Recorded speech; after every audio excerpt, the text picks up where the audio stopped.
ஓம் ஸ்ரீ வராகிதாயே போற்றி போற்றி, சிம்ம வாகினியே போற்றி. நல்லதே நினைப்போம், நல்லதே நடக்கும். சக்தி வராகியின் பிள்ளைகளுக்கு இந்த வராகி தாயின் ஆசீர்வாதம் என்றுமே முழுமையாக கிடைக்கும். என் செல்ல குழந்தையே, நாளை அதிசக்தி வாய்ந்த பௌர்ணமி விடியலில் என் குழந்தை நீ செய்ய வேண்டிய மிக முக்கியமான காரியம் ஒன்று இருக்கிறது. என் அன்பு பிள்ளையே, நாளை மிகவும் சக்தி வாய்ந்த பௌர்ணமி. இந்த தினத்தில் உன் குலதெய்வத்திற்கு நான் சொல்கின்ற பொருட்களை மட்டும் நீ வாங்கி கொடுத்து விட்டாயானால் நிச்சயமாக உனக்கு அவர்களினுடைய ஆசீர்வாதங்கள் முழுமையாக நீ கிடைக்க பெற்று விடுவாய். என் தங்கமே, பொதுவாகவே சில விஷயங்கள் சில நாட்களில் அதிக சக்தியை உன் இல்லத்திற்கு கொண்டு வந்து கொடுக்கும். அதுபோல ஒரு நாள்தான் இந்த நாள். இன்று மிகவும் சக்தி வாய்ந்த பௌர்ணமி. என் தங்கமே, இந்த நல்ல நாளில் உன்னுடைய இல்லத்தில் சில விஷயங்களை நீ மறக்காமல் செய்துவிட வேண்டும். தெய்வத்தன்மை உன் இல்லத்தில் முழுவதும் நிச்சயமாக நிரம்பி இருக்கும். தெய்வத்தின் மீது அதிகமான நம்பிக்கை கொண்டிருக்கின்ற உனக்கு வாழ்க்கையில் சில நல்ல விஷயங்கள் நடக்க வேண்டும் என்பது இன்றைய விதி. அதை யாராலும் மறக்க முடியாது. அதனால் என் தங்கமே, இன்று நீ செய்கின்ற ஒவ்வொரு செயலும் உனக்கு நிச்சயமாக நல்ல பலன்களை கொடுக்கும் என்பதை மறந்து விடாதே. என் தங்கமே, உன்னுடைய குலதெய்வத்திற்கு மிகவும் பிடித்த செவ்வரளி மாலையை உன்னால் இன்று வாங்க முடிந்தால் உன் குலதெய்வ கோயிலுக்கு நீ வாங்கி கொடு. இன்று உன் குலதெய்வத்தை தரிசிக்க வேண்டிய பாக்கியம் உனக்கு கிடைத்தால் அதைவிட புண்ணியம் வேறு எதுவும் கிடையாது.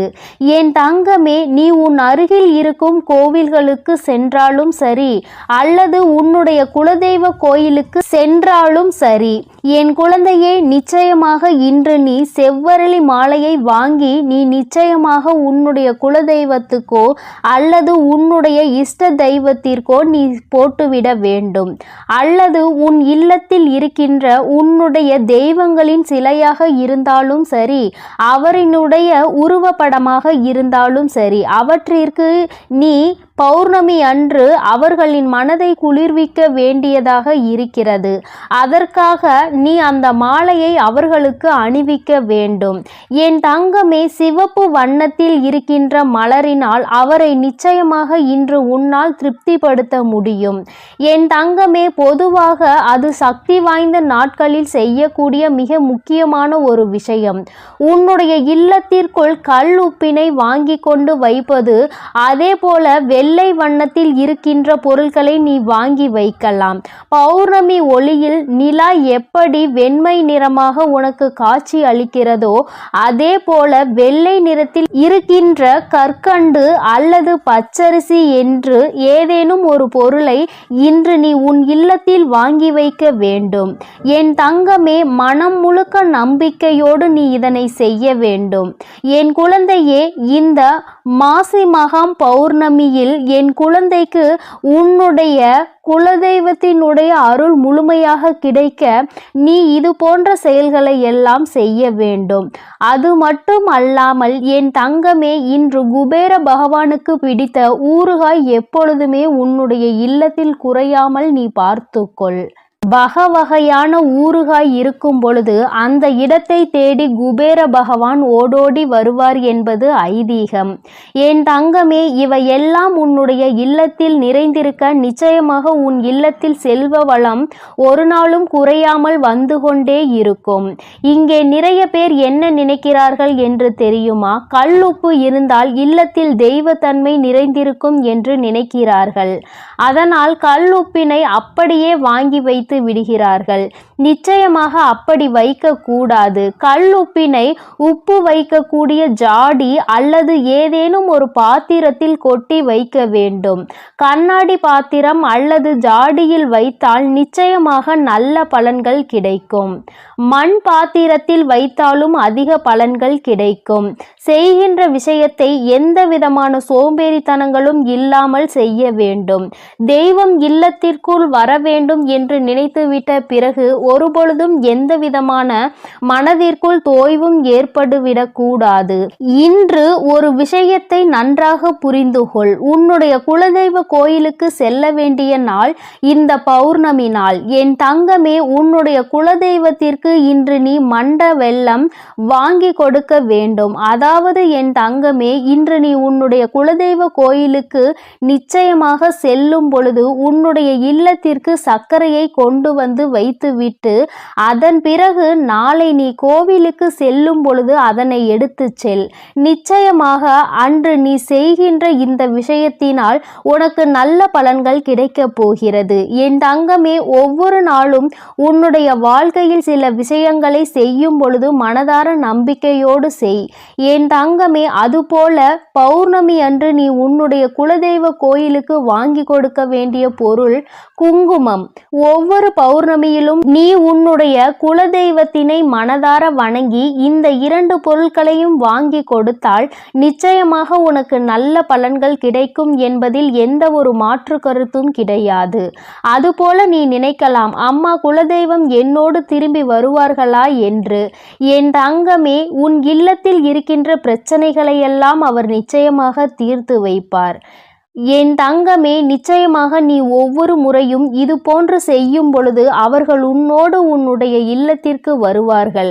அவர்கள் உன் இல்லத்தின் நிலைவாசலில் வாசம் செய்வார்கள். என் தங்கமே, உன்னுடைய இல்லத்தில் குலதெய்வத்தினுடைய நடமாட்டம் இருக்கிறது என்று நீ உணர்கின்ற தருணம் உன்னுடைய இல்லத்தில் பள்ளியினுடைய நடமாட்டம் அதிகம் இருக்கும்.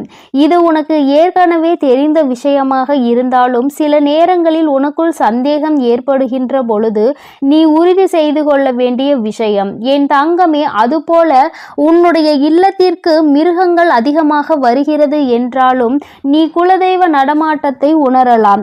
மிருகங்கள் என்றால் பசு அல்லது நாய் இது போன்ற உன்னுடைய இல்லத்திற்கு தானாகவே தேடி வந்து வாசலுக்குள் வருகிறது, வீட்டிற்குள் வர முயற்சி செய்கிறது என்றால் உன்னுடைய இல்லத்தில் குலதெய்வத்தின் நடமாட்டம் இருக்கிறது என்பதை உன்னால் உணர முடியும். பொதுவாகவே வெளியில் செல்லும் பொழுது ஏதாவது ஒரு காரியத்தை தொடங்கும் பொழுது உன்னுடைய எதிரில் கருப்பு வண்ணத்தில் நாய் வருகிறது என்றால் என் தங்கமே, நிச்சயமாக அது உனக்கு தெய்வத்தின் அருளை கொடுக்கக்கூடிய அதிசக்தி வாய்ந்த நேரம் என்பதை நீ புரிந்து கொள்ளலாம். பைரவரினுடைய அம்சம்தான் நாய் என்பதை நீ உணர்ந்திருப்பாய். என் தங்கமே, அதனால் நாயை ஒரு நாளும் கல்லிட்டு எறிவதோ கம்பி எடுத்து அடிப்பதோ இது போன்ற காரியங்களை எல்லாம் செய்யக்கூடாது. உன்னை அது துன்புறுத்தாத வரை அமைதியாக செல்கின்றவற்றை நீயாக தேடி சென்று துன்புறுத்தினால் பாவங்களை சேர்க்கிறாய் என்பதை நீ புரிந்து கொள்ள வேண்டும். அதுபோல காகம் உன்னுடைய இல்லத்திற்குள் அடிக்கடி வந்து சத்தமிடுகிறது என்றாலும் உன்னுடைய இல்லத்தில் தெய்வ நடமாட்டம் இருக்கிறது என்பதை புரிந்து கொள்ள வேண்டும். உண்மையில் தெரிந்து கொள்ள வேண்டிய விஷயம் என்ன தெரியுமா? இவையெல்லாம் அடிக்கடி நடக்க வேண்டும். என்றோ ஒரு நாள் வந்தது என்பதற்காக நீ முடிவெடுக்க கூடாது. இவையெல்லாம் உன்னுடைய இல்லத்தில் தொடர்ச்சியாக, அதிலும் குறிப்பாக செவ்வாய்க்கிழமை வெள்ளிக்கிழமைகளில் அதிகம் நடந்தது என்றால் இல்லத்தில் தெய்வ சக்தியினுடைய நடமாட்டமும் உனக்கு தெய்வத்தினுடைய அருளும் முழுமையாக கிடைத்திருக்கிறது என்பதை நீ புரிந்து கொள்ளலாம்.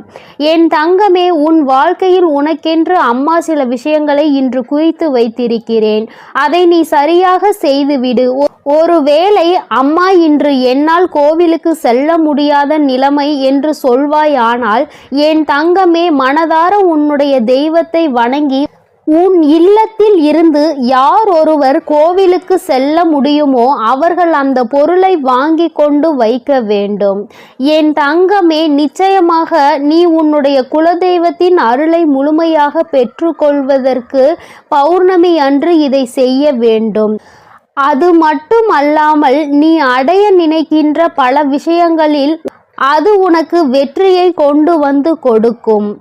இந்த தாயானவள் உனக்கு நல்ல ஆசிகளை வழங்குகிறேன். என் தங்கமே, பௌர்ணமி போன்ற அதிசக்தி வாய்ந்த நாளை நீ விட்டு விடாதே. உன்னோடு இத்தனை நேரம் அம்மா பேசுவதற்கு காரணம், உன் வாழ்க்கையில் ஏதோ ஒரு நல்ல விஷயம் நடக்கப் போகிறது. அது முடியும் தருவாயில் இருக்கும் பொழுது இது போன்ற நாட்கள் உனக்கு கிடைத்து விட்டது என்றால் தெய்வத்தின் அன்பை நீ மேலும் பெற்றுக்கொள்ள வேண்டும் என்பதனால்தான். என் செல்ல குழந்தைக்கு இந்த அம்மாவினுடைய ஆசீர்வாதங்கள் எப்பொழுதும் முழுமையாக இருக்கும். என் தங்க பிள்ளையே, நீ நல்லதையே நினைத்தால் உன் வாழ்வில் எப்பொழுதும் உனக்கு நல்லது மட்டுமே நடக்கும். என் அன்பு பிள்ளையே, இன்று உன் தாயானவள் உன் குலதெய்வ வாக்கினை அல்லவா உனக்கு கொண்டு வந்திருக்கின்றேன். நீண்ட நாட்களுக்கு பிறகு உன்னுடைய குலதெய்வத்திடம் இருந்து உனக்கான நல்ல செய்தி ஒன்று வந்திருக்கிறது. என் தங்கமே, இந்த நல்ல நாளில் உன் குலதெய்வம் உனக்கு நல்ல வாக்கு தர வேண்டும் என்று நினைக்கிறார்கள். அதற்கு அவர்கள் தேர்ந்தெடுத்திருப்பது உன் தாயானவள் என்னைத்தான். என் தங்கமே, அவர்கள் உன்னிடத்தில் பேச வேண்டும் என்று நினைத்த விஷயம் உன்னுடைய வாழ்க்கை சம்பந்தமானதுதான், வேறெதுவும் கிடையாது. என் பிள்ளையே, நீ உன் வாழ்க்கையில் நடக்கின்ற ஒவ்வொரு நிகழ்வுகளையும் இந்த தாயானவள் நான் வந்து பார்ப்பதற்கு முன்பாக அவர்கள் பார்க்க தொடங்கி விடுகிறார்கள் அல்லவா? அவர்கள்தானே முதன்மையானவர்கள். நீ என்ன நிகழ்வுகளை இல்லத்தில் நடத்தினாலும், உன் வாழ்க்கையில் என்ன நடந்தாலும் அது யாருக்கு தெரிகின்றதோ இல்லையோ, உன்னுடைய குலதெய்வத்திற்கு சர்வ நிச்சயமாக தெரியும் என்பதில் எந்த ஒரு மாற்று கருத்தும் கிடையாது. இந்த தாயானவள் நானே உன் குலதெய்வத்திற்கு பின்னால் தான் உன்னை காண வர முடியும் என்பதை நீ புரிந்து கொள்ள வேண்டும். உனக்கு என்ன கஷ்டம் வந்தாலும், உனக்கு என்ன பிரச்சனைகள் வந்தாலும், உன்னை தேடி முதலில் வருவது உன்னுடைய குலதெய்வம் என்பதில் எந்த ஒரு மாற்று கருத்தும் கிடையாது. என் தங்கமே, உன்னுடைய குலதெய்வம் உன் கஷ்டங்களை எல்லாம் முன்னின்று காண்கின்றார்கள். அவர்கள் தருகின்ற வாக்கினை ஒருபொழுதும் நீ தவறவிட்டு விடக்கூடாது. ஏனென்றால் என் பிள்ளையே, உன்னுடைய வாழ்க்கையில் நடக்க இருக்கின்ற எல்லா விஷயங்களையும் தெரிந்து வைத்திருப்பவர்கள் அவர்கள்தான். நிச்சயமாக உனக்கு அதற்கான நல்ல தீர்வினையும் கொண்டு வந்து சேர்ப்பார்கள் என்பதில் எந்த ஒரு சந்தேகமும் வேண்டாம். உன்னுடைய பிரச்சனைகளுக்கெல்லாம் முதலில் தீர்வு அவர்களிடம்தான் அதிகமாக இருக்கும். அவர்கள் சொல்கின்ற எல்லா விஷயங்களையும் உன் அம்மா நான் அப்படியே உன் வாழ்க்கையில் நடத்தி கொடுப்பேன். நான் தனித்து நின்று எதையும் உன் வாழ்க்கையில் செய்வது கிடையாது. உன் குலதெய்வத்திடம் இருந்து கருத்து கேட்டுதான் உன் வாழ்க்கையில் என்ன நடத்த வேண்டும் என்ற முடிவுகளை நான் எடுக்க முடியும். இது நாள் வரையிலும் உன் வாழ்க்கையில் நீ எத்தனையோ வேதனைகளை அனுபவித்திருப்பாய், எத்தனையோ கஷ்டங்களை கண்டிருக்கின்றாய், எத்தனையோ சோதனைகளையும் நீ கண்டிருக்கின்றாய். பல சோதனைகளை கண்டு இந்த வாழ்க்கையில் நீ வெற்றி பெறக்கூடிய சூழ்நிலையை இப்பொழுதுதான் உணரத் தொடங்கி இருக்கின்றாய். அதனால்தான் இன்று உன்னுடைய குலதெய்வத்தின் வாக்கினை நான் கொண்டு வந்திருக்கின்றேன். என் அன்பு பிள்ளையே, இந்த நல்ல நாளில் குலதெய்வத்தின் வாக்கு கிடைப்பது என்பது அத்தனை சாதாரண விஷயம் கிடையாது. என் தங்கமே, அதனால் உனக்கு கிடைக்கும் பொழுது அதனை நீ சரியாக உன் வாழ்க்கையில் பயன்படுத்திக் கொள் என்றுதான் அம்மா சொல்கின்றேன். என்றென்றைக்கும் உனக்கு நல்ல ஆசீர்வாதங்களை வழங்கி கொண்டு இருக்கின்றார்கள். அவர்களை நீயே வேண்டாம் என்று தள்ளி நிற்க சொன்னாலும் அவர்கள் உன்னை விட்டு ஒரு அடி கூட விலகி நிற்பது இல்லை என்பதை நீ புரிந்து கொள்ள வேண்டும். என் தங்கமே, எல்லாவற்றிற்கும் முதன்மையாக இருக்கக்கூடிய உன் குலதெய்வம் இன்று உனக்கு தர வந்திருக்கின்ற இந்த வாக்கானது உன்னுடைய வாழ்க்கையில் அதிசக்தி வாய்ந்த வாக்காக இருக்கும். என் குழந்தையால் மறக்க முடியாத நல்ல வாக்காக இருக்கும். என் தங்கமே, நான் எப்பொழுதும் உன்னை தேடி வந்து உன்னோடு பேசிக் கொண்டிருப்பதை உன் குலதெய்வம் கண்டதினால்தான் என் மூலமாக உன்னிடத்தில் பேசுகிறார்கள். அதற்கும் என் பிள்ளைக்கு சந்தேகம் வரும் அல்லவா? குலதெய்வம் என்னிடத்தில் பேச வேண்டியதுதானே, எதற்காக உன் மூலமாக என்னிடத்தில் பேசுகிறார்கள் என்ற சந்தேகம் உனக்கு வரத்தானே செய்யும். என் தங்கமே, உன்னுடைய சந்தேகத்திற்கான பதிலை நான் இப்பொழுதே உன்னிடம் சொல்லிவிடுகின்றேன். நீ என்னோடு அதிக அன்போடு இருப்பதனால் என் மூலமாக உன்னை காண வந்திருக்கின்றார்கள். அப்படியானால் ஒரே நேரத்தில் உன்னுடைய குலதெய்வத்தையும் உன்னுடைய இஷ்ட தெய்வத்தையும் கண்டுவிட்ட பலன் உனக்கு கிடைத்து விடும் அல்லவா? என் தங்கமே, இந்த தாயானவள் உன் வாழ்க்கையில் எந்த அளவிற்கு இடத்தை பிடித்திருக்கிறேன் என்பது நான் நன்கு உணர்ந்த விஷயம்தான். என் பிள்ளையே, நீண்ட நாளாக உன் தாயானவள் உன் வாழ்க்கையில் இருக்கின்ற ஒரு கஷ்டத்தை புரிந்துதான் அதற்கான சரியான தீர்வினை கொடுப்பதற்காக வந்திருக்கின்றேன். இனி இந்த வாழ்க்கையில் உனக்கு நல்லது நடக்கும் என்பதை நீ முழுமையாக நம்பிவிட்டாலே போதும். எல்லா கஷ்டங்களிலும் இருந்து உனக்கு நான் நிச்சயமாக ஒரு நல்ல நிலையை கொடுப்பேன். இதில் எந்த ஒரு மாற்று கருத்தும் கிடையாது. எல்லா சூழ்நிலைகளும் உன் வாழ்க்கையில் மாறிவிடும். குலதெய்வம் இன்று உனக்கு தருகின்ற வாக்கினை சரியாக கேட்டுக்கொள். அதை உன்னுடைய மனதிற்குள் நீ பதிய வைத்துக்கொள். என் குழந்தையே, உன் குலதெய்வம் உன்னிடத்தில் சொல்கின்ற முக்கியமான விஷயம், உன் வாழ்க்கையில் பல மாற்றங்கள் ஏற்பட போகிறது என்றுதான் சொல்கின்றார்கள். ஒரு கஷ்டத்தில் இருந்து நீ மீண்டு வரப் போகின்றாய். உன்னை கை நீட்டி பேசிய ஒருவர் உன்னிடத்தில் மன்னிப்பு கேட்கப் போகின்றார். உன் மனதினை காயப்படுத்திய ஒருவர் இன்று வேதனைப்பட்டு கொண்டிருக்கிறார். குலதெய்வத்தின் முன்னால் நின்று யாரெல்லாம் உன்னை சபித்தார்களோ அவர்கள் வாழ்க்கை கேள்விக்குறியாக மாறி நின்று கொண்டிருக்கிறது. இப்படி ஒவ்வொருவரும் அவர்கள் வாழ்க்கையில் செய்திருக்கின்ற விஷயங்களை கண்டு மனம் வேதனைப்பட போகின்றார்கள். உனக்கு வாழ்க்கையில் கஷ்டம் வந்துவிட்டது என்று எண்ணி வருத்தப்படாமல், என் பிள்ளையே, இனி உன் வாழ்க்கையில் நடப்பது எல்லாமே உன் சந்தோஷத்தை மட்டுமே அடிப்படையாக கொண்டது என்பதை நீ புரிந்து கொண்டால் போதும். என் பிள்ளையே, இந்த வாழ்க்கை உனக்கு கொடுத்தது எல்லாமே இனி உன்னுடைய மனநிலையில் சந்தோஷத்தை கொண்டு வந்து கொடுக்கும் என்பதை நீ புரிந்து கொண்டால் போதும். எல்லோரும் ஒரு நாள் இந்த தாயானவள் என்னுடைய வாழ்க்கையில் என்ன நடத்தி கொடுத்தாள் என்று நிச்சயமாக யோசிக்கின்றபடி உன் வாழ்க்கையில் அம்மா நிச்சயமாக நல்ல விஷயத்தை நடத்தி கொடுப்பேன் என்பதை நீ புரிந்து கொண்டால் போதும். இப்பொழுதெல்லாம் இந்த வாழ்க்கையில் நீ பட்ட கஷ்டங்களுக்காக வேதனைப்பட்டு நின்றாயோ, அந்த நேரத்தில் எல்லாம் உன் குலதெய்வமும் உன் தாயானவள் நானும் உன்னை காக்க வந்திருக்கிறோம் என்பதை ஒரு நாளும் நீ மறந்துவிடக் கூடாது. ஒரு விஷயம் தவறு என்று தெரிந்துவிட்டால் அதை ஒரு நாளும் என் பிள்ளை நீ செய்ய துணியாதே. அதே நேரத்தில் ஒரு விஷயத்தை செய்யும் பொழுது அது உனக்கு சரி என்று தோன்றிவிட்டது என்றால் யார் சொன்னாலும் அதன் பிறகு அதை நீ நிறுத்தி விடாதே. நல்லபடியாக அதை செய்து நீ வெற்றி பெறுவதற்கான முயற்சிகளை எடுத்துக்கொள்ள வேண்டுமே தவிர ஒரு நாளும் என் பிள்ளை இந்த வாழ்க்கையில் நீ அடைய நினைக்கின்ற விஷயங்களை அடையாமல் விட்டுவிடக் கூடாது.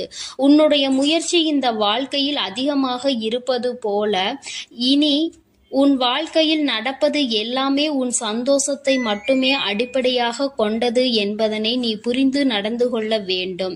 உனக்கு என்றென்றைக்கும் உன்னுடைய குலதெய்வம் துணை இருக்கின்றது என்பதை புரிந்து கொண்டு உனக்கு எந்நாளும் இந்த தாயானவளினுடைய ஆசீர்வாதங்கள் இருக்கும் என்பதை நினைவில் வைத்துக்கொண்டு நீ செய்ய நினைக்கின்ற விஷயங்கள் எல்லாவற்றையும் சரியாக செய்து கொண்டு இருக்க வேண்டும்.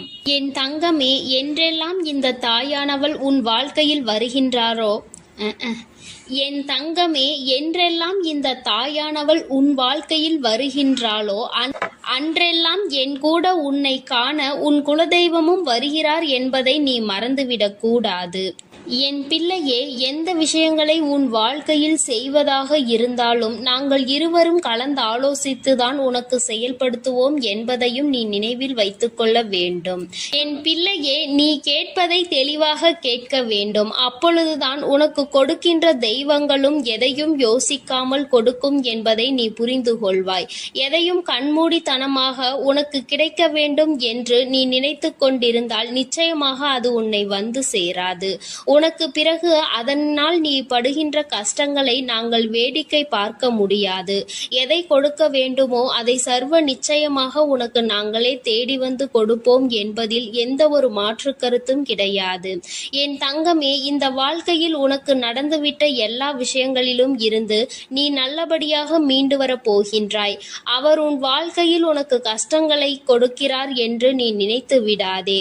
அவர்கள் நிச்சயமாக உன்னை நினைத்து வருத்தப்படதான் செய்கின்றார்கள். உனக்கு நல்ல நேரம் ஆரம்பித்து விட்டது என்பதை தான் உன் குலதெய்வம் இன்று நான் உன்னிடத்தில் சொல்ல வந்தேன். இனி எந்த சூழ்நிலையிலும் நீ கவலைப்படாமல் இரு. நான் உன் வாழ்க்கையை உயர்நிலைக்கு கொண்டு செல்ல போகின்றேன். என் குழந்தையே, உன் குலதெய்வ வாக்கினை நீ கேட்டுவிட்டாய் அல்லவா? உன்னோடு இருந்து உன் வாழ்க்கையை உயர்த்துவதற்காக அவர்கள் வந்திருக்கின்றார்கள். இனி ஒருபோதும் என் பிள்ளை நீ தடம் புரண்டு சென்று விடாதே. நல்லது நடக்கின்ற நேரத்தில் உன் குலதெய்வ குலதெய்வம் உன்னை காண வந்திருக்கிறது என்றால் என் பிள்ளையே, இனி இந்த வாழ்க்கையில் என்றென்றைக்கும் உனக்கு சந்தோஷம் மட்டுமே நிலைத்திருக்க போகிறது என்பதை நீ புரிந்து கொண்டு விட்டால் போதும். என் அன்பு பிள்ளைக்கு இந்த தாயானவளினுடைய ஆசீர்வாதங்களும் உன் குலதெய்வத்தினுடைய ஆசீர்வாதங்களும் எப்பொழுதும் முழுமையாக கிடைக்கும். என் தங்கமே, அதனால் நீ எதற்காகவும் கலங்காதே, எதை நினைத்தும் வருந்தாதே. நீ நல்லதையே நினைத்தால் உன் வாழ்வில் எல்லாம் உனக்கு நல்லதாக மட்டுமே நடக்கும். என் அன்பு பிள்ளையே, உன்னை கண்ணீர் சிந்த வைத்தவர்கள் கண்கலங்கி நிற்கப் போகின்றார்கள். என் தங்கமே, இன்று இந்த தாயானவள் உன்னுடைய குலதெய்வ வாக்கினை கொண்டு வந்திருக்கின்றேன். குலதெய்வ வாக்கை தவிர்த்து விடாதே. ஏனென்றால் உன்னுடைய மிகப்பெரிய கேள்விக்கு உன் குலதெய்வத்திடம் இருந்து உனக்கு பதில் வந்திருக்கின்றது. என் தங்கமே, இன்று இந்த தாயானவள் உன்னை தேடி வந்து உனக்கான நல்ல வாக்கினை கொண்டு வந்ததற்கு மிகவும் முக்கியமான காரணம் என்ன தெரியுமா? என் பிள்ளைக்கு மனதில் இருக்கின்ற ஒரு மிகப்பெரிய குழப்பத்திற்கு தீர்வினை கொண்டு வந்து சேர்க்க வேண்டும் என்பதுதான். நான் இங்கே கண்ணீர் சிந்துகிறேன், யாருக்கும் எந்த துரோகத்தையும் செய்யாமல். ஆனால் என்னை கண்ணீர் சிந்த வைத்தவர்கள், என்னை மனம் வருந்த வைத்தவர்கள் அங்கே நிம்மதியாக இருப்பதற்கு என்ன காரணம் தாயே என்று என் பிள்ளை நீ என்னை பார்த்து கேட்கின்றாய் அல்லவா? இந்த கேள்விக்கு உனக்கு நான் பதில் கொடுக்க வேண்டும் அல்லவா? என் குழந்தையே, நீ எத்தனையோ கண்ணீர் சிந்தினாய். சரி, நீ இப்படி கண்ணீர் சிந்துவதற்கு யார் காரணம் என்று ஒரு நொடி உணர்ந்து பார்த்தாயா? உண்மையாகவே நீ இப்பொழுது சிந்திய இந்த கண்ணீருக்கு அவர்கள் உண்மையில் தகுதியுடையவர்கள் தானா? அவர்கள் பேச்சுக்கு நீ மதிப்பு கொடுத்தது நியாயம்தானா என்பதை முதலில் நீ தெளிவாக புரிந்து கொண்டிருந்தால் உனக்கே பாதி பதில் அப்பொழுதே கிடைத்திருக்கும். சரி, அவர்கள் சொல்வதை சொல்லிவிட்டார்கள், நீயும் அழுவதை அழுது விட்டாய். இப்பொழுது உன் குலதெய்வம் இதற்கு பதில் சொல்ல வந்ததற்கு காரணம் என்ன தெரியுமா? இது உன் குலதெய்வத்தின் வார்த்தைகளுக்கு உன் வாழ்க்கையில் இடம் கொடுக்க வேண்டிய காரியமாக மாறிவிட்டது. ஏனென்றால் இந்த பிரச்சனைகள் உன் குலத்தில் இருக்கின்ற பிள்ளைகளுக்கு இடையே ஆனது. குலதெய்வம் 2 பேருக்குமே தெய்வமாக உனக்கு இருக்கலாம், அவர்களுக்கு இல்லாமலும் போகலாம். ஆனால் உன் குலதெய்வம் அப்படி அல்ல. இருவருக்குமே உன் குலதெய்வம் ஒன்று என்பதனால் இப்பொழுது அவர்கள் இதற்கு பதில் தர வேண்டிய கட்டாயம் வந்துவிட்டது. நீ சிந்திய கண்ணீர் அவர்கள் மனதை அல்லவா ரணமாக்கிவிட்டது. நீ தேவையோடுதான் கண்ணீர் சிந்தினாய், தேவையில்லாமல் கண்ணீர் சிந்தவில்லை. இதுவெல்லாம் அவர்களுக்கு நன்றாக தெரியும். என் குழந்தையே, நீ தவறுகள் செய்திருந்தாலும் சரி, தவறுகள் செய்யாவிட்டாலும் சரி, அதற்கு என்ன விஷயங்கள் என்ன காரணங்களாக உன் வாழ்க்கையில் வந்தாலும் அதை நீ சரியான கோணத்தில் எதிர்கொண்டு இருக்க வேண்டுமே தவிர ஒருபொழுதும் அழுது உன்னுடைய நிலையில் இருந்து நீ இறங்கி வந்திருக்க கூடாது. என் குழந்தையே, நீயாகவே உன்னுடைய நிலையில் இருந்து இறங்கி வந்ததனால் இன்று உனக்கு இருக்கின்ற கஷ்டங்கள் ஏராளமாகிவிட்டது. நீ இந்த நிலையில் இருக்க வேண்டும் என்று எண்ணி அவர்கள் இந்த காரியங்களை செய்தார்கள். இப்பொழுது சந்தோஷமாக அவர்கள் இருக்கின்றார்கள். அவர்களுக்கு சந்தோஷத்தை கொடுத்துவிட்டு நீ இங்கே வேதனைப்பட்டு கொண்டிருக்கிறாய் என்றுதான் உன்னுடைய குலதெய்வம் சொல்கின்றார்கள். அது மட்டும் அல்லாமல் நீ இன்னமும் சில செயல்களை வேண்டாதவைகளாக செய்து கொண்டிருக்கிறாய் என்று அவர்கள் மனம் வருத்தப்படுகின்றார்கள். யாருக்கு என்ன பிரச்சனை என்றாலும் அதை இழுத்து உன் தலையில் போட்டுக்கொள்வதே மிகப்பெரிய வேதனைக்குரிய செயலாகும். அவர்கள் நினைக்கின்றார்கள் அடுத்தவர்கள் படுகின்ற கஷ்டங்களை பார்த்து மனம் இறங்குவதில் தவறில்லை. அதற்கு அவர்கள் உன்னிடத்தில் உதவிகள் கேட்டால் மட்டும்தானே செய்து கொடுக்க வேண்டும். மாறாக நீயாகவே உள்ளே நுழைந்து அவர்களுக்கு உதவுகிறேன் என்று சொல்லிவிட்டு நாளை உன்னுடைய கஷ்டங்களுக்கு யாரும் உனக்கு உதவிக்கு வராமல் நீ நிற்கும் பொழுது அது எத்தனை பெரிய வேதனையாக இருக்கும் என்பதை உன்னால் புரிந்து கொள்ள முடியும். அதற்காக கைமாறு கருதாமல் உதவி செய்ய வேண்டும் என்று சொல்லி இருக்கின்ற பொழுது நீ உதவிகளை செய்யக்கூடாது என்று சொல்கின்றேனே என்று என் பிள்ளை நீ நினைக்கலாம். என் தங்கமே, வாழ்க்கையில் இப்பொழுதெல்லாம் பல மாற்றங்கள் வந்துவிட்டது. முன்பு போல இப்பொழுது இருக்கின்றவர்கள் எல்லாம் இல்லை. ஒரு உதவியை செய், அதற்கு கைமாறு எதிர்பார்ப்பது மட்டும் அல்லாமல் அந்த உதவிகளை செய்தவர்களுக்கே குழி தோண்ட நினைப்பதுதானே இப்பொழுது இருக்கின்ற மனிதர்களின் மனநிலையாக இருந்து கொண்டிருக்கிறது. அடுத்தவர்கள் வாழ்க்கையில் கெடுதல் நினைக்க ஒருவரும் ஒரு அளவு கூட சிந்திப்பது கிடையாது. யாருக்கு வேண்டுமானாலும் என்ன வேண்டுமானாலும் செய்ய நினைக்கிறார்கள். அதனால் அவர்கள் நினைக்கின்ற விஷயங்கள் எல்லாம் சரிதான் என்று எல்லாவற்றையும் விட்டுவிடக் கூடாது என்றுதான் உன் குலதெய்வம் சொல்கின்றார்கள். வேண்டியவர்கள் வேண்டாதவர்கள் என்றெல்லாம் இப்பொழுது கிடையாது. உண்மையில் எவரினுடைய வார்த்தைகள் உனக்கு ஆறுதலையும் அன்பையும் கொடுக்கின்றதோ அவர்கள் மட்டுமே உனக்கு வேண்டியவர்கள். உனக்கு யாருடைய வார்த்தைகள் உனக்கு வேதனைகளை அதிகமாக கொடுக்கின்றதோ அவர்கள் உனக்கு வேண்டாதவர்கள். இப்பொழுதெல்லாம் இப்படிதான் உனக்கு இருக்கின்ற உறவுகளை கணிக்க வேண்டுமே தவிர ஒருபொழுதும் நீ உறவுகள் என்று எண்ணி தேவையில்லாத நட்புகளை வளர்த்து கொள்ளாதே. என் பிள்ளையே, தெரியாதவர்கள் கூட ஓடி வந்து உதவிகளை செய்து கொடுத்து விடுவார்கள். தெரிந்தவர்கள் இங்கே உதவிகளை செய்வது கிடையாது. தெரிந்தவர்கள்தான் அடுத்தவர்களுக்கு உதவிகளை செய்தால் எங்கே அவர்கள் வாழ்க்கையில் முன்னேற்றம் வந்துவிடுமோ என்று எண்ணி அதை செய்ய மறுக்கின்றார்கள். என் தங்கமே, இதையெல்லாம் இனிமேல் உன் வாழ்க்கையில் நடக்க இருக்கின்ற விஷயங்கள். அதனை உனக்கு புரிய வைக்க வேண்டும். அதன் பிறகாவது என் பிள்ளை இந்த வாழ்க்கையில் என்ன நடந்து கொண்டிருக்கிறது என்பதை புரிந்து கொண்டு அதற்கு ஏற்றது போல நீ வாழவும் தொடங்கி விடுவாய். இனியும் இந்த சூழ்நிலைகள் இப்படியே இருக்கும் என்றால் நீ உன்னுடைய மனநிலையில் மாற்றங்களை கொண்டு வர வேண்டும். நான் இப்படிதான் இருப்பேன், இப்படிதான் வேதனையை அனுபவிப்பேன் என்றால் யாராலும் உன்னை எதுவும் செய்துவிட முடியாது அல்லவா? உன்னுடைய குலதெய்வம் அதை தான் சொல்லி அங்கே வேதனைப்பட்டு கொண்டிருக்கின்றார்கள். அதனால் என் குழந்தையே, இனி ஒருபொழுதும் இந்த வாழ்க்கையில் உனக்கு கிடைத்த கஷ்டங்களை எண்ணி வேதனைப்படாமல் இனி உன்னுடைய வாழ்க்கையில் உன்னை தூக்கி நடத்துகின்ற தெய்வமாக நான் இருப்பேன் என்பதை நீ மனதில் வைத்து கொண்டு உனக்கு செய்கின்ற விஷயங்களை எல்லாம் பார்த்து நீ கணக்கில் எடுத்துக்கொள்ள வேண்டாம். யாரை விட்டுவிட வேண்டும் என்பது உன்னுடைய கையில் தான் இருக்கிறது. எல்லாவற்றிற்கும் மேலாக இந்த வாழ்க்கை உனக்கு கொடுக்க நினைத்த சோதனைகளை எல்லாம் நீ கடந்து வந்து யார் உன்னை அள வைத்தார்களோ அவர்கள் முன்னிலையில் நீ வாழ்ந்து காட்ட வேண்டும். உன் குலதெய்வம் இன்னொன்றையும் சொல்லி இருக்கின்றார்கள். உன்னை கண்ணீர் சிந்த வைத்தவர்கள் அங்கே மிகுந்த மனவேதனைக்கு ஆளாகி நிற்கப் போகின்றார்கள். அடுத்தவர்களுக்கு வேதனையை கொடுப்பதற்கு முன்பாக சற்று சிந்தித்து இருந்தால் இன்று அவர்கள் நல்ல நிலைக்கு வந்திருப்பார்கள். ஆனால் அவர்கள் இன்று உன் குலதெய்வத்தின் கையால் தண்டனை பெறுவதற்கு தயாராக நிற்கின்றார்கள். இனியாவது இந்த வாழ்க்கையை பற்றிய கவலை மற்றவர்கள் மீது செலுத்தாமல் உனக்கு நல்லபடியாக இருக்கும் என்பதை நீ மனதார நம்பிவிட்டால் போதும். எப்பொழுதுமே உனக்கு மன நிம்மதி கிடைக்கும். உன் குலதெய்வம் உனக்கு துணையாக இருக்கின்றது. உன் குலத்தில் இருக்கின்றவர்கள் தானே என்று அவர்கள் யாரையும் விட்டுவிடுவதில்லை. அவர்கள் தவறு செய்கின்றவர்களுக்கு தண்டனை என்ற ஒன்று எப்பொழுதும் கிடைத்தே தீரும் என்றுதான் சொல்கின்றார்கள்.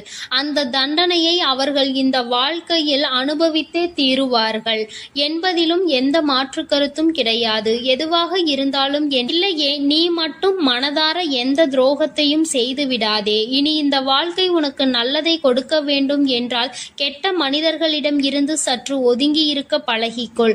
அவர்களை பற்றி தெளிவாக புரிந்து கொண்டு அவசரப்பட்டு நீ அழுது உன்னுடைய பலவீனத்தால் உன் சந்தோஷத்தை நீயே இழந்து விடாதே.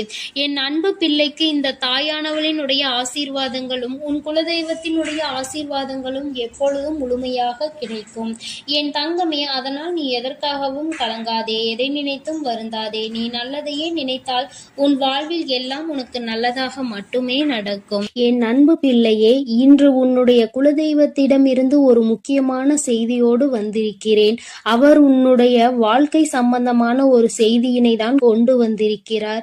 என் தங்கமே, என் மூலமாக அதனை உனக்கு தெரிவிக்க வேண்டும் என்று அவர்கள் ஆசைப்படுகின்றார்கள். ஏனென்றால் இந்த வராகியாகிய என்னுடைய ஆசீர்வாதங்களும் என்னுடைய உதவியும் சேர்ந்து உனக்கு கிடைக்க வேண்டும் என்று அவர்கள் நினைக்கின்றார்கள். அதனால்தான் என் மூலமாக உனக்கு அதனை தெரிவிக்க நினைக்கின்றார்கள். என் குழந்தையே, உன்னுடைய வாழ்க்கை இன்றிருக்கின்ற சூழ்நிலையை பார்த்து அவர்கள் மிகுந்த மனவேதனை அடைகின்றார்கள். ஏனென்றால் தேவையில்லாத அர்த்தமில்லாத கோபங்களினால் உன்னுடைய வாழ்க்கை இன்று தலைகீழாக மாறி கிடக்கின்றது.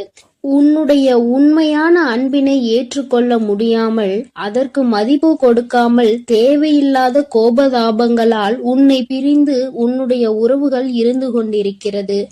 என் தங்கமே, உன்னுடைய குலதெய்வம் இவற்றையெல்லாம் பார்த்து கொண்டுதான் இருக்கிறது. அவர்களுக்கு தெரியும் அல்லவா யார் மீது தவறு இருக்கின்றது, யார் மீது தவறு இல்லை என்று. என் தங்கமே, உன் மீது தவறு இல்லை என்பதை அவர்கள் நன்றாக புரிந்து கொண்டுதான் இப்பொழுது உன்னோடு பேச, உனக்கு நல்ல வாக்கு கொடுக்க, உன் மனதிற்கு நல்ல ஆறுதல் கொடுக்க வந்திருக்கின்றார்கள். உன்னுடைய மனதில் இருக்கின்ற வேதனைகளை அவர்களை விட வேறு யாராலும் உணர்ந்து கொள்ள முடியாது. உன்னுடைய குலத்தினை காக்கின்ற தெய்வம் இன்று நீ உன்னுடைய குலத்தோடு ஒன்றுபட்டு இல்லாமல் பிரிவினையில் இருப்பதைக் கண்டு அவர்கள் சிறிது மனவேதனையில் இருந்து கொண்டுதான் இருக்கின்றார்கள். ஆனாலும் உன் மீது தவறு இல்லை, உன்னை சுற்றி இருப்பவர்கள் மீதுதான் தவறு இருக்கின்றது. நயவஞ்சகத்தால் உன்னை வீழ்த்த நினைத்தவர்களை தான் நீ விட்டு பிரிந்திருக்கிறாய் என்பதும் அவர்களுக்கு நன்றாக தெரியும். அதனால்தான் அந்த நயவஞ்சகர்களை விட்டுவிட்டு உன்னிடம் பேசுவதற்காக ஆசைப்படுகின்றார்கள். என் குழந்தையே, அவர்கள் சொன்னதை நான் உன்னிடம் சொல்கிறேன், கேள். என் பிள்ளையே, நீ உன்னுடைய வாழ்க்கையை நல்லபடியாக இந்த தாய் நான் உன்னுடைய குலதெய்வம் அமைத்து கொடுத்தபடி தான் வாழ வேண்டும் என்று ஆசைப்படுகின்றாய். ஆனால் உன்னை சுற்றி இருப்பவர்கள் உன்னை வாழ விடாமல் தடை செய்து கொண்டிருக்கின்றார்கள். நீ என்ன செய்தாலும் உனக்கு இடைஞ்சல்கள் தான் கொடுத்து கொண்டிருக்கின்றார்கள். அவர்கள் என்னை தான் வணங்குகிறார்கள். நான் அவர்களுக்கு நல்ல புத்தியை தான் கொடுத்தேன். ஆனால் அவர்கள் தீய வழியை தான் நாடி செல்கிறார்கள். நான் எத்தனையோ முறை அவர்களை நல்வழிப்படுத்துவதற்கு பல வாய்ப்புகளை ஏற்படுத்தி கொடுத்து பார்த்தேன். ஆனாலும் அந்த வாய்ப்புகளை அவர்கள் சரியாக பயன்படுத்தி கொள்ளவில்லை. நீ என்ன சொல்வது, நான் என்ன கேட்பது என்பது போல நடந்து கொண்டிருக்கின்றார்கள். என் தங்கமே, உன்னுடைய குலதெய்வம் எனக்கே அவர்கள் இத்தனை மரியாதை தான் வைத்திருக்கிறார்கள் என்றால் உன்னை அவர்கள் எந்த அளவிற்கு நடத்துவார்கள் என்று எனக்கு புரிந்து கொள்ள முடிகிறது. அவர்களினுடைய மனநிலை, அவர்களினுடைய போக்கு எதுவும் உன் தாயானவள் எனக்கு பிடிக்கவில்லை. நான் அவர்களுக்கு கொடுத்த வாய்ப்பினை அவர்கள் தவற விட்டு விட்டார்கள். இனிமேல் நான் உன் குலத்தை காக்கின்ற தெய்வமான அவர்களுக்கான தண்டனையை நான் கொடுக்க வேண்டியதாக இருக்கின்றது. நான் சில தண்டனைகளை மறைமுகமாக கொடுத்து பார்த்தேன். ஆனால் அந்த தண்டனையை அவர்கள் கொஞ்சம் கூட மதிக்கவும் இல்லை. அந்த தவறுகளை திரும்ப திரும்ப செய்து கொண்டேதான் இருக்கின்றார்கள். அவர்கள் என்னவோ அவர்களுக்கு நடந்ததெல்லாம் ஒரு பெரிய விஷயமாக தெரியாதது போல நடந்து கொண்டு திரிகின்றார்கள். என் தங்கமே, நீ வேதனைப்படாதே. உன்னை சுற்றி உன்னை காயப்படுத்துபவர்களுக்கானது இனிமேல் அவர்கள் கைகளில் வந்து சேரும். நீ நன்றாக இருக்க மாட்டாய் என்று சொன்ன வாய் அவர்களே அழிக்கப் போகின்றார்கள். என் தங்கமே, நீ நினைக்கலாம் நம் குலதெய்வம் அவர்களுக்கு இது போன்ற வழிகளை செய்யக்கூடாது, அவர்களுக்கு இது போன்ற காயத்தினை ஏற்படுத்த கூடாது என்று நீ நினைக்கின்றாய். ஏனென்றால் உன்னுடைய மனது அத்தகைய நல்ல மனதல்லவா? எல்லோருக்குமே நல்லதை மட்டுமே செய்ய வேண்டும் என்று நினைத்தாய் அல்லவா? நீ நினைத்ததன் பலன்தான் இன்று அனுபவித்துக் கொண்டிருக்கிறாய். ஆனால் நீ நினைத்தது யாருக்காக என்பதை ஒரு முறை சிந்தித்திருக்க வேண்டும். நயவஞ்சக கூட்டம் சூழ்ச்சிகளினால் மற்றவர்களை வீழ்த்தி விடலாம் என்று நினைக்கின்ற கூட்டம். எத்தனை கஷ்டங்கள், எத்தனை சோதனைகளை கொடுத்தாலும் அதிலும் திருந்தாத கூட்டம். அவர்களுக்காக அல்லவா நீ உதவிகளை செய்ய நினைக்கின்றாய்? அவர்களுக்காகத்தானே இப்போது இரக்கப்படுகின்றாய்? நீ செய்த நன்றியை ஒரு சிறிதளவு கூட மதிக்காதவர்கள் நீ செய்த உதவியை ஒரு சிறு துளியேனும் மதிக்காமல் உனக்கு ஒரு சிறு துளி கூட நன்றி என்கின்ற உணர்வினை காட்டாமல் இருக்கின்றார்கள். எத்தனை செய்தாலும் இனியும் அவர்களுக்கு அந்த நன்றி இருக்க போவதில்லை. எதிர்பார்ப்பதும் தவறான விஷயம். ஏனென்றால் அவர்களுக்கு மனித குணம் என்பது இல்லாமல் போய்விட்டது. அவர்கள் தீய சக்தியின் பிடியில் இருந்து கொண்டிருக்கின்றார்கள். அதனால் அவர்களை தீய சக்தியின் பிடியில் இருந்து மீட்டெடுப்பதோடு மட்டுமல்லாமல் நல்ல பாடத்தினை புகட்ட வேண்டுவது உன்னுடைய குலதெய்வத்தினுடைய கடமையாக இருக்கின்றது. என் தங்கமே, நீ வேதனைப்படாதே. உன் வாழ்க்கை சில சமயங்களில் உனக்கு பிரச்சனைகளை தரும் பொழுதெல்லாம் நீ நினைக்கின்றாய், அவர்கள் விட்ட சாபமாக இருக்குமோ, நம்மை சுற்றி சுற்றி நமக்கு செய்ய நினைத்த தீய வினைகளாக இருக்கும் என்று. என் தங்கமே, நிச்சயமாக அவர்களின் சாபங்களோ அவர்கள் தீய வினைகளும் ஒருபோதும் உன் வாழ்க்கையில் பலிக்காது. இதுவரை பலிக்கவும் இல்லை. உன்னுடைய வாழ்க்கையில் நடந்து கொண்டிருக்கின்ற பிரச்சனைகளுக்கு உன்னோடு இருப்பவர்களே காரணமாக இருக்கின்றார்கள். அர்த்தமற்ற கோபங்கள், தேவையில்லாமல் மற்றவர்களின் பேச்சை கேட்பது, இது போன்ற செயல்களால் உன்னுடைய உண்மையான அன்பினை வெறுத்து ஒதுக்கி இப்பொழுது வாழ வழியில்லாமல் தவித்து நின்று கொண்டிருக்கிறார்கள். உன்னை பிரிந்தவர்கள் நன்றாக இருக்கின்றார்கள் என்று நீ ஒருபோதும் எண்ணி விடாதே. நான் என் குழந்தையை வேதனைப்படுத்தியவர்களுக்கு நிச்சயமாக சந்தோஷத்தினை ஒருபோதும் வழங்கிவிட மாட்டேன். அது எத்தனை பெரிய தவறு என்பதை அவர்கள் நிச்சயமாக உணரும் வரை இந்த தாயானவள் அவர்களுக்கு பாடத்தினை புகட்டி கொண்டுதான் இருப்பேன். என் குழந்தையே, உன்னுடைய குலதெய்வமான நான் இனிமேல் உன் வாழ்க்கையில் நடக்கின்ற பல நல்ல நிகழ்வுகளுக்கு பொறுப்பெடுத்துக் கொள்கிறேன். நீ சந்தோஷமான மனநிலைக்கு மாறப் போகின்றாய். உனக்கு தீங்கு செய்ய நினைத்தவர்கள் அதற்கான பலனை அனுபவிக்க போகின்றார்கள். உன்னை விட்டு பிரிந்த வாழ்க்கை மீண்டும் உன்னிடமே வந்து சேரப் போகின்றது. நீ உனக்கு யாரெல்லாம் நல்லது செய்யவில்லை, உன்னை பழிவாங்க வேண்டும் என்று நினைத்தார்கள், உனக்கு தீங்கு செய்ய வேண்டும் என்று நினைத்தார்கள் என்று நினைக்கிறாயோ, அவர்களை எல்லாம் நினைப்பதை முதலில் நிறுத்திவிடு. அவர்களை எல்லாம் ஒரு ஆளாக நீ மதிக்கவே வேண்டிய அவசியம் இல்லை. உன் முன்னால் வந்து நின்றால் கூட யாரோ என்று கடந்து சென்று கொண்டே இரு.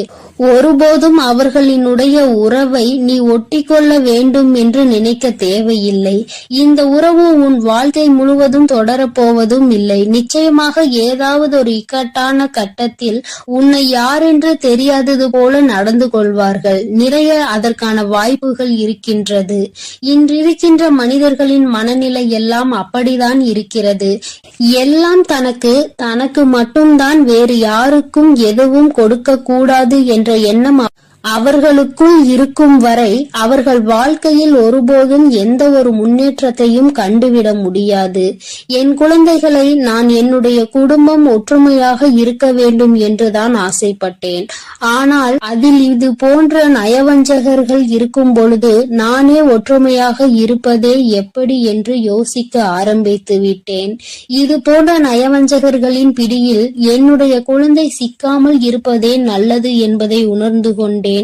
எனக்கு என்ன கஷ்டம் வந்தாலும் என்னுடைய குலதெய்வம் என்னை கைவிடாது, என்னை நிச்சயமாக காப்பாற்றும் என்று நீ நல்ல எண்ணத்தோடு நினைக்கின்றாய் அல்லவா?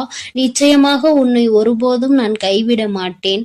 அதே சமயத்தில் உன் குடும்பத்திலேயே இருப்பவரே அவருக்கு நல்லது செய்வேன் என்று நினைத்து கொண்டு அவர் மனதில் எந்த ஒரு நல்ல எண்ணங்களும் இல்லாமல், நேர்மை என்பது துளி கூட இல்லாமல் செயல்களை செய்து கொண்டு இருக்கும் பொழுது ஒருபோதும் என்னுடைய ஆசிகள் அவர்களுக்கு கிடைக்காது. என் தங்கமே, உன்னுடைய குலதெய்வத்தினை வாக்கினை கேட்டாய் அல்லவா? ஒருபோதும் உனக்கு நயவஞ்சகத்தை செய்பவர்கள், உனக்கு துரோகத்தை செய்ய நினைப்பவர்களுக்கு அவர்கள் ஒருபோதும் துணை போகவும் மாட்டார்கள். அவர்களுக்கு எந்த ஒரு நல்ல விஷயங்களையும் செய்து கொடுக்கவும் மாட்டார்கள். உன்னுடைய உண்மையான பக்திக்கு நிச்சயமாக அவர்கள் நல்ல பலனை கொடுப்பார்கள். அதனால் நீ துரோகிகளை நினைத்து வருத்தப்படாதே, அவர்களை நினைத்து வேதனைப்படாதே. என்ன வேண்டுமானாலும் அவர்கள் செய்துவிட்டு போகட்டும். உன்னுடைய குலதெய்வத்தோடு இந்த வராகியும் உனக்காக எப்பொழுதும் நிற்கும் பொழுது நீ எதற்காகவும் வருந்தக்கூடாது. அவரவர் செய்கின்ற காரியங்களுக்கான பலனை நிச்சயமாக அவரவர்களே அனுபவிப்பார்கள்.